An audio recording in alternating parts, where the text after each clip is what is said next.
Okay, we got the boards all soldered up. I've got them in the cabinet here. They're currently unplugged, just because I want to make sure that the voltage isn't going to spike or do anything stupid. But we're going to go ahead, plug them in, test them, and make sure that they work. And then I've got the fan powered off as well, so it'll just be kind of quieter because we're not running at long periods. But let's turn on and see what we get. All right, so let's see what comes up on screen. And it's an error. So it says RAM 8. So I'm going to go ahead and check in the manuals and figure out what that corresponds to and see if we can get that part ordered and fixed. Okay, modification I made to the board off camera because it's just a quick one. I pulled out this chip here, which is the one that battery on the board that corrodes supplies power to. I believe it's the E9 or E6 or 7, something like that. I don't remember exactly. Pulled that out and swapped it out with one of these. And all this is it's the same chip, but instead of having a whole circuitry in charge of that battery, it has our battery built in. So if the battery does go bad, it's not gonna fry our whole board.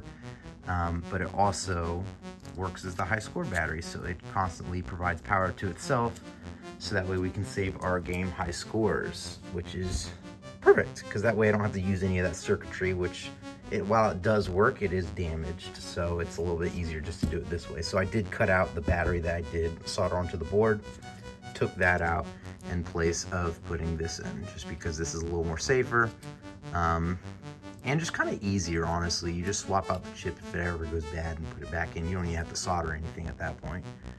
But yeah, it's pretty nice. I got one for the Pole Position 2 board, but that one's going to be for a later video just because that board has a lot more problems with it than our Pole Position 1 does. And our main focus was getting the Pole Position 1 fixed. So yeah, that's what these are.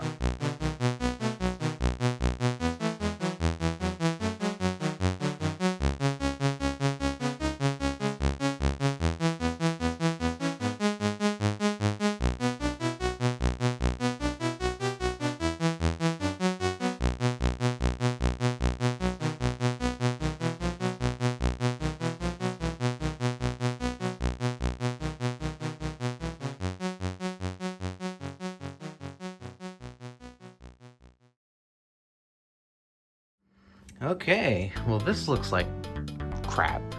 I've tried several things to try and get some of this glue off. Isopropyl rubbing alcohol, Goo Gone, glue dissolvers, just a bunch of different things. Nothing works very good.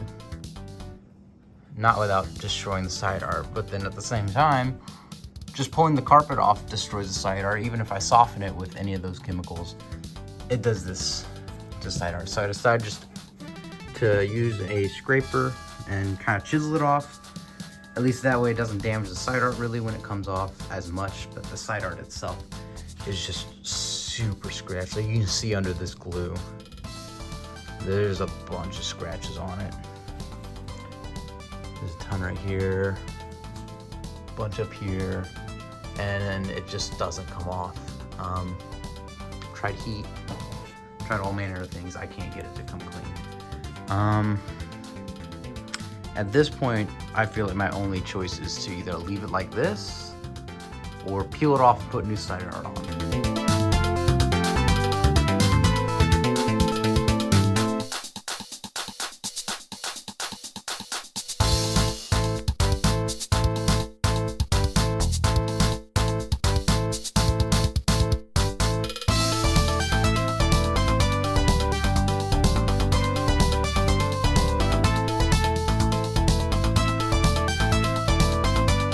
Okay, I got all the side art off, marked any little pits or anything and filled those in. And now I'm gonna start taking off all this T-molding and just mask off half of it so I can paint this half white, and later I'll go through and paint this half black. So that way if there is any parts of the T-molding that doesn't perfectly fit over it, it doesn't stick out as much.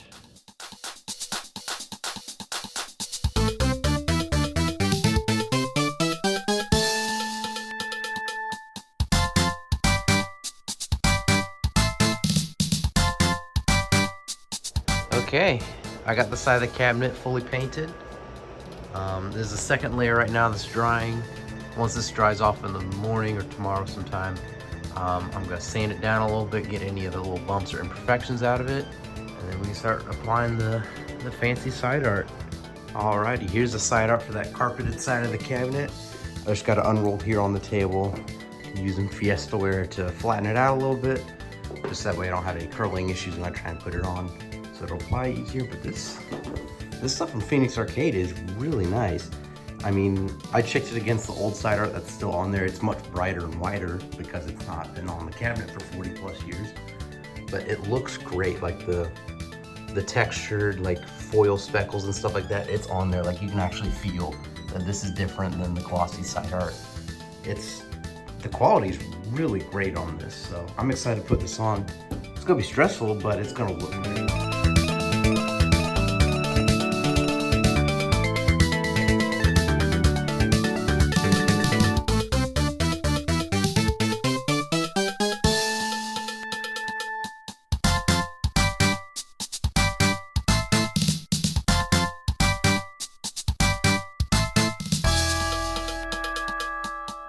Okay, I got the side art put on now.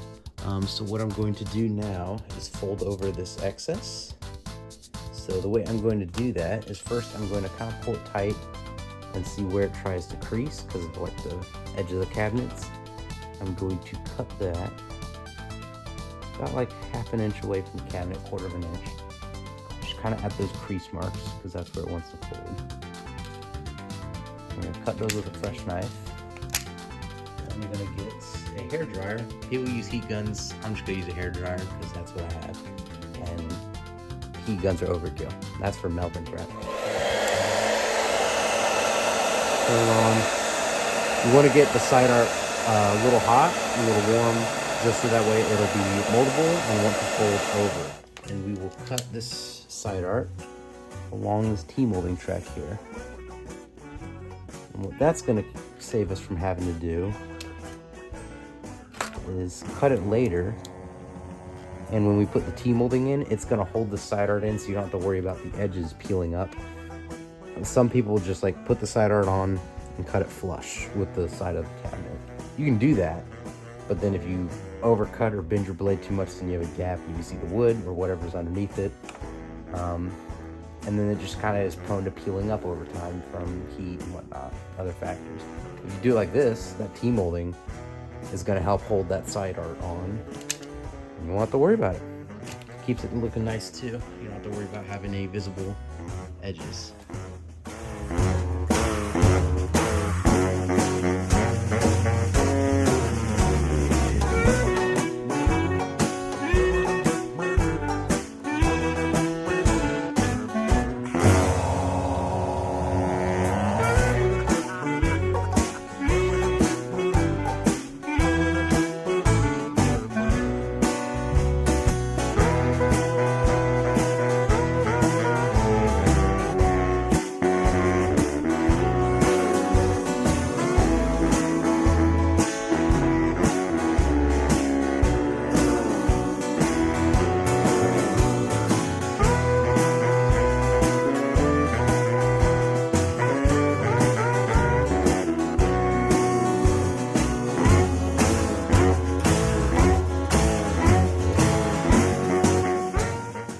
Little fun fact, I'm not exactly a super small guy, but there's enough room in this Atari cabinet for me to fit in here, funnily enough. Just kind of something I thought was interesting. Not sure why I felt the need to crawl inside of it, but I did. And I took a picture to commemorate it. Thought it was kind of neat. Anyway, okay, we got the side art completely taken off on the other side now, and we've got it flipped over. So we're gonna go ahead and fill in everywhere where it's marked here. I marked all the little gouges and scratches. And we're gonna go ahead and fill all these in. And then we should be good to paint it, sand it.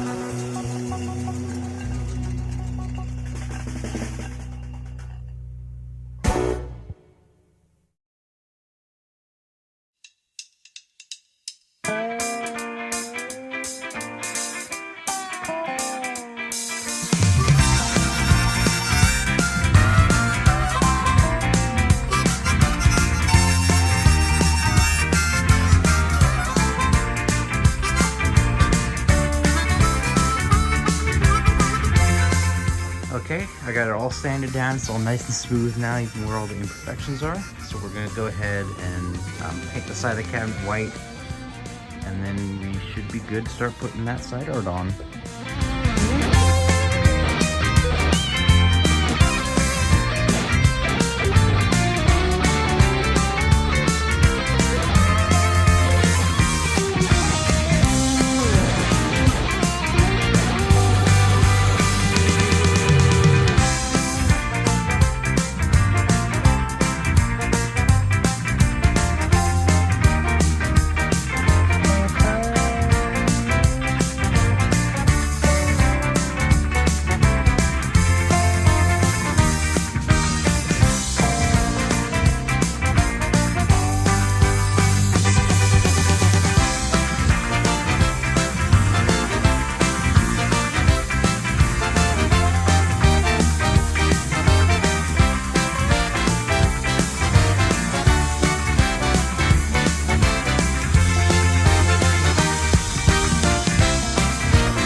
Alright, well, here we are with our fully restored Atari full position cabinet, and I've got to say, this thing came out beautifully. It really cleaned up quite nicely. There's some dings and scratches here and there still that wasn't quite able to iron out. But all things aside, it looks great. So I'm going to just go through and show you some of the stuff I did to fix it up and get it cleaned up really well. Got the marquee set up with an LED light bulb now. It has the fluorescent tube. Whole entire setup still in there. I just unwired it and wired it in an LED one so we get much brighter lights. We also had some peeling here around the letters. I went ahead and paint matched those and fixed them up best I can. Came out pretty good. It's not perfect, I'm no artist, but I think that came out pretty well. We also replaced the side art on both sides of this cabinet here. This side here was the one that had all the cigarette tar and scratches and dings and stuff in it, so we went ahead, took all the side art off, and put on new art, and it looks beautiful. Super smooth, super nice. We also did the same on this side. So this side of the cabinet is the side that had our carpet on the cabinet. So we took off that carpet, destroyed the side of the cabinet in the process because it was just so on there. Went ahead, filled in all the patches, painted it, put our new side art on, and it looks a million times better than it did before. Cleaned our vents up top. They were all dusty and whatnot before. Our bezel, we weren't able to get perfect. I went ahead and used an iron and melted down any of the raised spots on here from where the cigarette burns were. And then I also sanded down this back part here and painted it, just so that way it doesn't have any discoloration. We went ahead and fixed some of the chipping paint on the bezel. It's not perfect for the whites, but the blacks look great now. Screen looks super sharp and clean. It didn't really need any work at all on it, thankfully. So that cleaned up really nice, had no burn-in. We went ahead and redid the whole control panel, so we went ahead and cleaned up the chrome here. It's still pretty scratched, but it's much cleaner and has no pitting like it did before. Steering wheel is no longer sticky. We got rid of all that and cleaned it up, and now it's all nice and shiny. We replaced the Atari emblem on the front of it as well because the old one was scratched up. Painted the bases, cleaned up the shifter knob, made sure it worked good, painted all of the bolts, and replaced the control panel overlay. So now it just looks brand spanking new. Redid all the T-molding, of course. I don't think there's ever been a cabinet I haven't done that on. Painted our coin doors. They weren't bad, but they weren't good enough for me. Went ahead, cleaned up everything in there, got all that looking nice. This is where they had the free play button, so it's not perfect. I patched it using a bolt and a large washer, and it looks pretty good, but it's not perfect yet. So we went ahead and redid the whole gas pedal, painted it, put a new potentiometer in it because before it just had a button, so you weren't getting that actuation that you had before. You had either 0 or 100. You didn't have any of the in-betweens. So now we have it where it fully works to where you have the whole range of movement, so you can slow down by letting off the gas a little bit. So that works perfectly now and is working beautifully. For those of you who are interested, this is the inside of the cabinet here. So there is our monitor. We got our game boards right here with the vent system to keep them cool. Coin doors are right back there. We got one of our speakers, there's another one up top, as well as our gas pedal assembly in that little box there. This is our coin box, and then this board has two of these little tiny boards here that are in charge of handling our voltage to the game and working as amplifiers for our audio for the two speakers in this cabinet. Then we have our big old power supply right here with the two big blue capacitors on it as well. And then if you look up there, we've got our control panel. So that one on the left is our shifter, and that one there on the right is our steering wheel assembly. Those are all cleaned up really nicely and working good. Up there behind that little white panel is where our marquee is and our second speaker. We also have original manuals for the cabinet. We've got manuals for the first game and for Pole Position 2 as well back here. Now we do also have the manual for the original monitor. So this has a newer monitor in it, so this one isn't really that helpful, but it is kind of still cool. Well, now that I have the cabinet finished, this is where it resides, in the dining room with our Phoenix. It's not gonna stay here permanently. This is just where I have it for the time being, because this is where I've got room. I did make another small modification to it. I put a little power switch in here. You can't really see it too well. It's this right here. I put a power switch in there because on the Atari cabinets, the power switches are all on the back. And I don't have a little thing plugged into it. Probably should, but I don't right now. Just because this isn't where it's gonna stay. So yeah, I decided I'd go ahead and make that, just that way it'll be a little bit easier to turn on the cabinet. But yeah, this is its new location. So go ahead and give you some gameplay of it. Show you how she plays.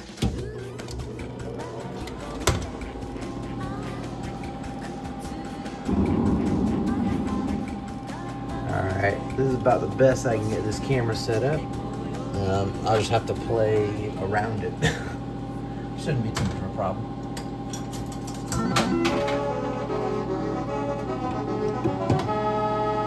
Prepare to qualify.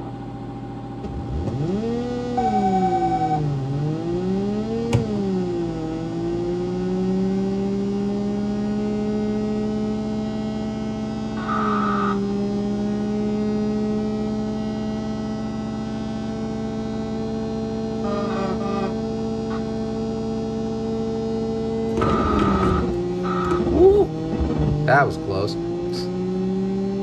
But it works. We're still alive.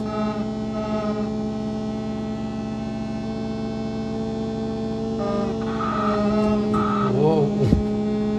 Bumping the camera.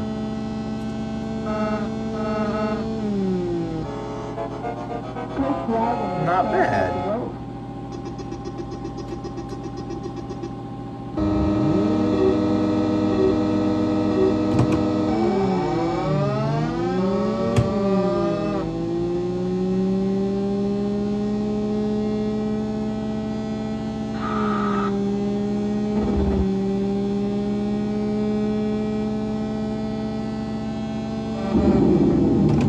Phooey.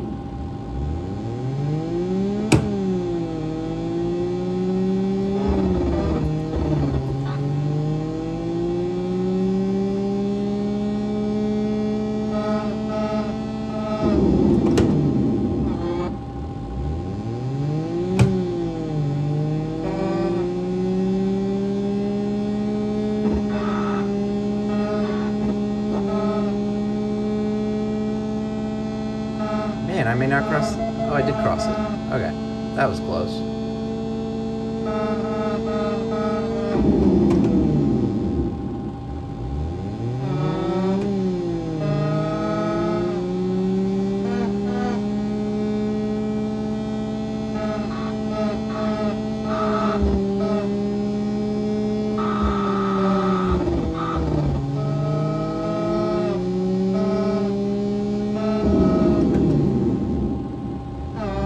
Dang. Okay, not terrible. certainly not the best.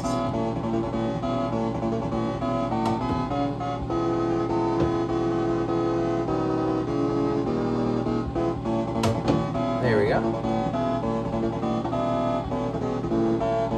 Not shabby. Yeah, it plays really good. I'm not particularly great at it, but I can play it at least. Alrighty, I think that's gonna about wrap it up for this series of videos on this pole position cabinet. Appreciate you watching for this far. This has been an awesome restoration. I've learned a ton, and I think it came out really well.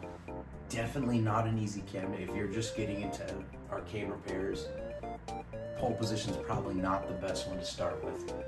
It's just a pretty hard cabinet with the boards to work on, but it is an amazing game. Definitely learned a ton working on this one, and I still have those pole position 2 boards. I know I haven't really shown them yet since the first video. I don't have them working yet, unfortunately. I will probably post a video in the future when I do get them working, but for right now they're gonna sit in storage until I feel more well equipped to work on them, just because I'm still learning. But yeah, so for now, I'm just gonna enjoy pole position 1 because it's really just an awesome arcade machine, and I love it to death. But I want to give a huge shout out to Tommy over at Central NFL Rips here on YouTube. He's the guy who originally sold me this cabinet. Right now he's doing like NFL card packs from big box retailers and stuff. He does openings and stuff like that for him. So if you're into that, definitely check out his channel. I'll leave a link to it in the description, as well as a YouTube banner if I can figure out that technical nonsense here. But yeah, definitely check him out, see what he's doing. Great guy. He currently holds the top like 5 or 6 high scores on this cabinet now because he came over and played it after I got it working. But yeah, I appreciate you watching, and I'll see you in the next one, whatever that cabinet or restoration may be.